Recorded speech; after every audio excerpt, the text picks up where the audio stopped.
നിസ്കാരം മുസ്ലിം ജീവിതത്തിലെ ഏറ്റവും നിർബന്ധിതവും പ്രധാനവുമായ കർമ്മം. 7 വയസ്സുമുതൽ ശീലിപ്പിക്കണം. 10 നിസ്കരിച്ചില്ലെങ്കിൽ അടിക്കണം. മനഃപൂർവ്വം ഉപേക്ഷിക്കുന്നവനെ വധശിക്ഷയ്ക്ക് വരെ വിധിക്കണം. ഇത്രമാത്രം ഗൗരവമേറിയ ഇസ്ലാമിന്റെ 5 തൂണുകളിലൊന്നായ ഈ ആരാധന എങ്ങനെയാണ് ഇസ്ലാമിലേക്ക് വന്നതെന്ന് നിങ്ങൾ എപ്പോഴെങ്കിലും ചിന്തിച്ചിട്ടുണ്ടോ?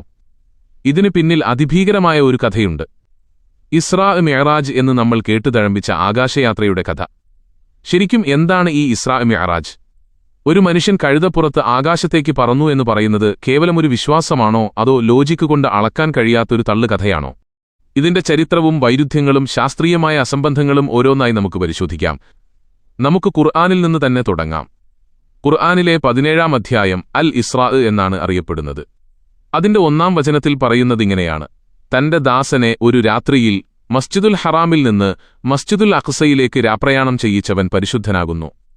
ചുറ്റുപാടും അനുഗ്രഹിക്കപ്പെട്ട പള്ളി എന്നാണ് അവിടെ വിശേഷിപ്പിക്കുന്നത്.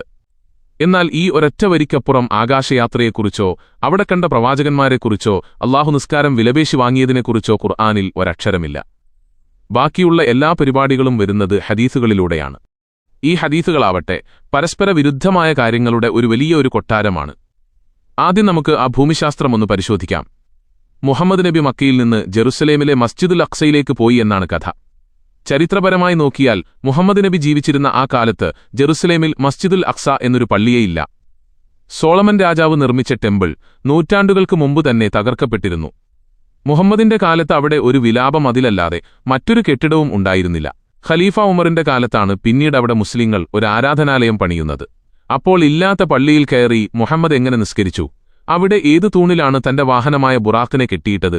ഇതെല്ലാം ചരിത്രത്തിനു മുന്നിൽ നിൽക്കാത്ത കഥകളാണ്. ഇനി എന്താണ് ഈ ബുറാഖ്? ഇസ്ലാമിക വിവരണങ്ങൾ അനുസരിച്ച് ഇത് ഒരു വെള്ള മൃഗമാണ്. കഴുതയേക്കാൾ വലുതും കുതിരയേക്കാൾ ചെറുതും. പണ്ടത്തെ മുസ്ലിം വീടുകളിലെ കലണ്ടറുകളിൽ കാണാമായിരുന്നു ഒരു പെണ്ണിന്റെ മുഖവും 2 ചിറകുകളുമുള്ള വിചിത്രമായ ഒരു ജീവി. ഇതിന്റെ പുറത്തു കയറി മിന്നൽ വേഗത്തിൽ പറന്നു എന്നാണ് പറയുന്നത്. മിന്നൽ എന്ന അർത്ഥമുള്ള ബർക്ക് എന്ന വാക്കിൽ നിന്നാണത്രേ ബുറാഖ് വന്നത്.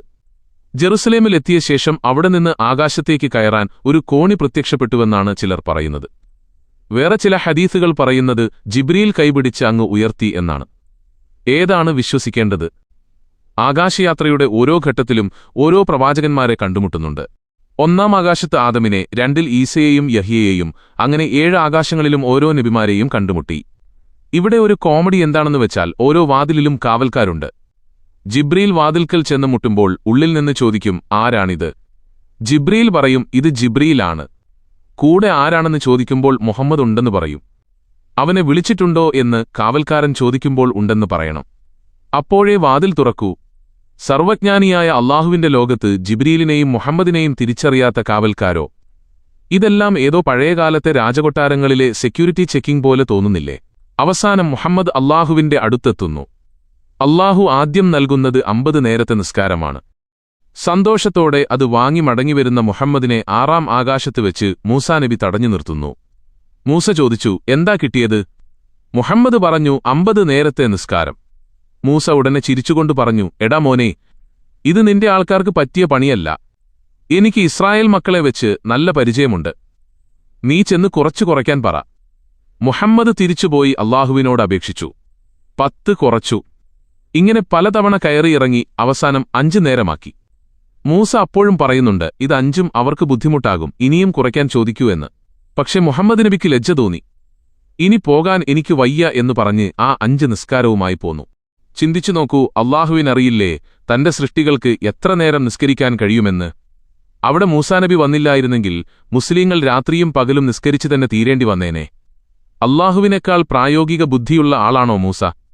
അല്ലാഹുവും മുഹമ്മദും തമ്മിൽ നടന്ന ഈ ബാർഗെയിനിങ് കണ്ടാൽ ഏതെങ്കിലും ഒരു മാർക്കറ്റിൽ വിലപേശൽ നടക്കുന്നതുപോലെയല്ലേ നമുക്ക് തോന്നുക? ഈ കഥ ആദ്യമായി മുഹമ്മദ് മക്കക്കാരോട് പറഞ്ഞപ്പോൾ അന്നത്തെ ആളുകൾ പോലും കളിയാക്കി. കാരണം യുക്തിക്ക് നിരക്കാത്തതായിരുന്നു അത്. അബൂബക്കർ ഇത് വിശ്വസിച്ചതുകൊണ്ടാണ് അദ്ദേഹത്തിന് സിദ്ദീഖ് അഥവാ സത്യപ്പെടുത്തുന്നവൻ എന്ന പേര് വന്നത്. ആകാശയാത്ര കഴിഞ്ഞ് മടങ്ങിവരുമ്പോൾ സിദ്റത്തുൽ മുൻതഹയിൽ വെച്ച് സ്വർഗ്ഗത്തിലെ നദികളും നൈൽ യൂഫ്രട്ടീസ് നദികളും കണ്ടുവെന്നാണ് മറ്റൊരു ഹദീസ് പറയുന്നത്. ഭൂമിയിലുള്ള നദികൾ ആകാശത്തെങ്ങനെ വന്നു? ആധുനിക ശാസ്ത്രവും ഭൂമിശാസ്ത്രവും അറിയുന്ന ഒരാൾക്ക് ഇത് വെറും ഭാവനയാണെന്ന് ഒറ്റനോട്ടത്തിൽ മനസ്സിലാകും.